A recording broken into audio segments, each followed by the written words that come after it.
bienvenue sur Makeup is Freedom. Alors tout d'abord un grand merci, franchement vous avez été incroyables sur la toute dernière vidéo que j'ai postée. Il y a eu énormément de retours positifs, voilà je voulais vous dire merci beaucoup puisque c'est une vidéo qui venait vraiment du fond du cœur. Et je suis hyper contente que vous ayez adhéré à la philosophie Makeup is Freedom et qu'on se connaisse un petit peu mieux maintenant. Aujourd'hui on se retrouve puisque j'ai shooté une série pour le L. Rappelez-vous, je vous avais tourné une vidéo sur le teint bronzé en Corse et en fait je shootais 4 jours là-bas pour un spécial beauté d'été.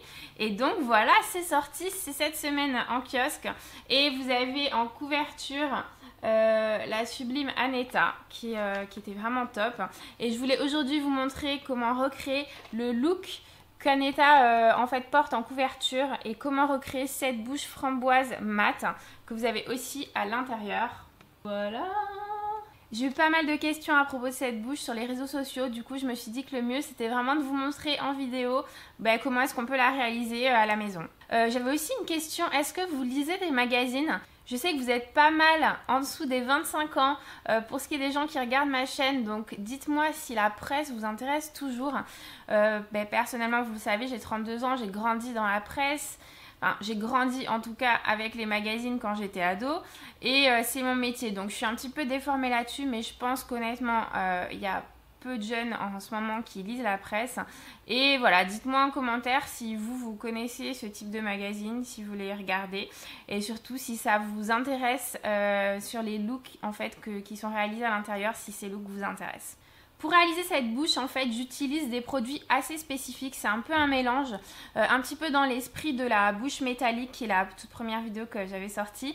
Et on va retrouver ce type de produits comme des pigments crème de chez MAC et aussi des pigments poudre que je vais mélanger. En tout premier, je vous conseille de réaliser cette belle bouche mat sur un teint vraiment healthy, glowy. Donc on attaque avec un fond de teint qui est très proche de la peau. Moi j'ai utilisé le MAC, le Face and Body, que j'utilise en fait sur tout le visage, sur une teinte qui est raccord avec ma peau. Et j'utilise un tout petit peu plus foncé au niveau en fait de sous les yeux, puisque j'ai la marque des lunettes de soleil, donc je suis plus claire en fait à ce niveau-là. Donc je fonce un tout petit peu plus. Je l'applique avec un gros pinceau bi-matière de chez MAC, qui est ce que j'utilise en fait pour appliquer un fond de teint fluide. Et je fais quelques petites corrections quand même, puisque j'ai quelques petites imperfections à camoufler au niveau du teint. Donc je fais ça avec le Secret Camouflage de Laura Mercier.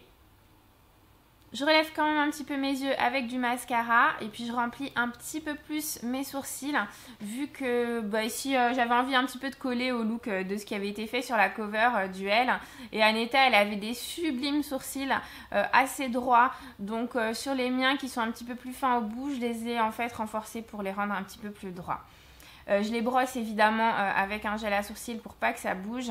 Au niveau du teint, je veux vraiment finir avec une poudre bronzante bonne mine, mais quand même assez légère, qui est de la marque Embryolis.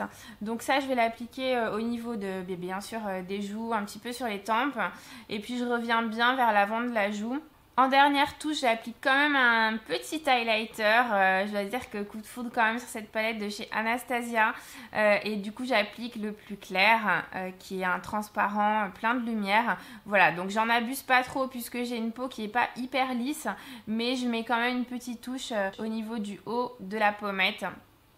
Et voilà, on va pouvoir attaquer la bouche. Du coup, l'idée pour cette bouche, c'est de commencer sur une bouche qui a été bien hydratée, mais qui n'est pas en surhydratation. Si vous avez quelques petites peaux de déshydratation, je vous conseille de faire un gommage avec une lingette.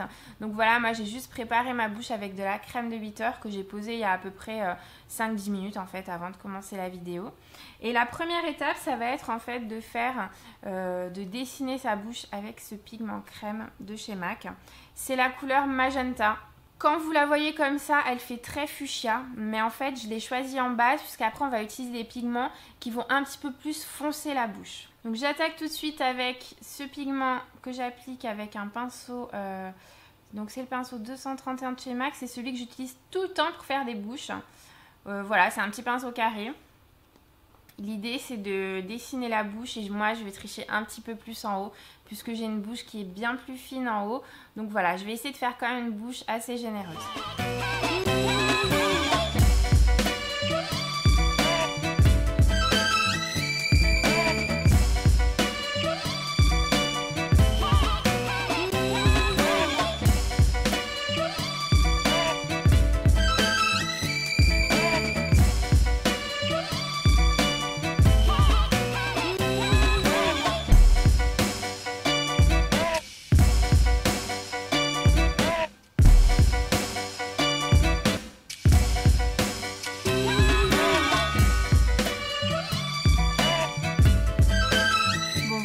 base, vous avez vu que j'ai triché, c'est le maximum que je peux faire sur ma bouche. Juste avant la deuxième étape, je vais venir poudrer ma bouche avec une poudre libre transparente. Là, c'est la Masterfix de Maybelline. Et l'idée, c'est de faire un voile en fait neutralisant, puisqu'ensuite, on va attaquer directement au pigment poudre.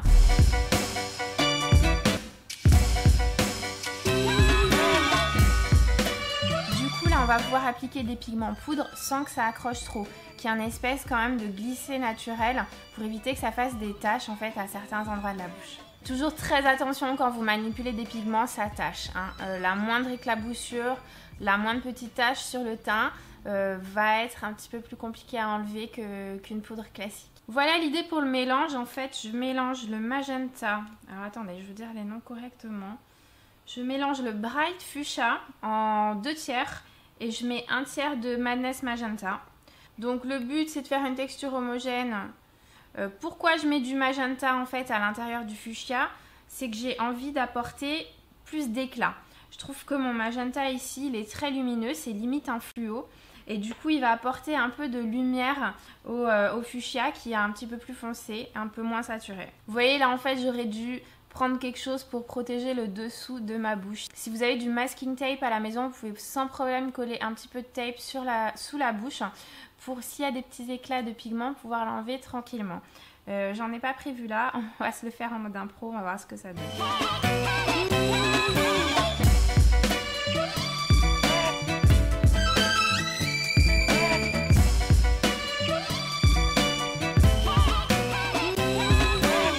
Des petits pigments qui vont vers l'extérieur de la bouche, toujours corriger en ramenant vers l'intérieur et ne pas placer le doigt et le tirer parce que là vous allez avoir des traits de pigment, alors que si vous poussez tout simplement le pigment vers l'intérieur de la bouche, il n'y a pas de souci.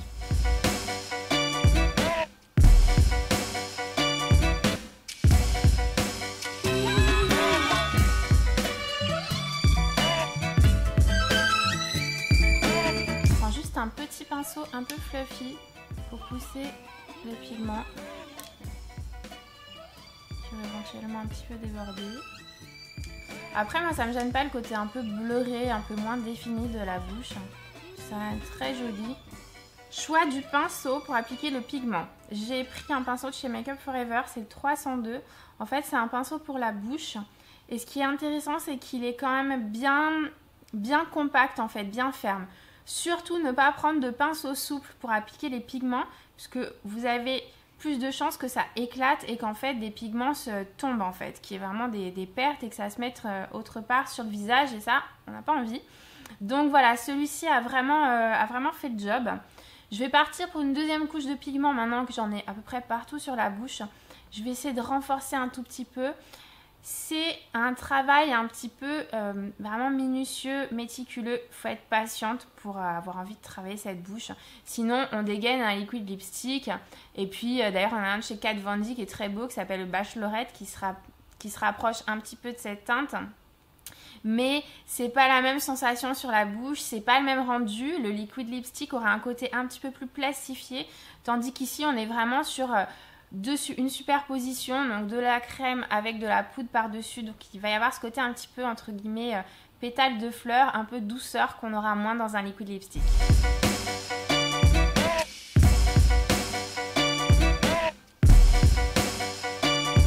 Bon, une fois que la bouche est saturée en poudre, ça sert à rien de trop superposer. Je vais juste récupérer à ce niveau-là avec un petit peu d'anti-cerne puisque j'ai eu un petit débordement de pigment.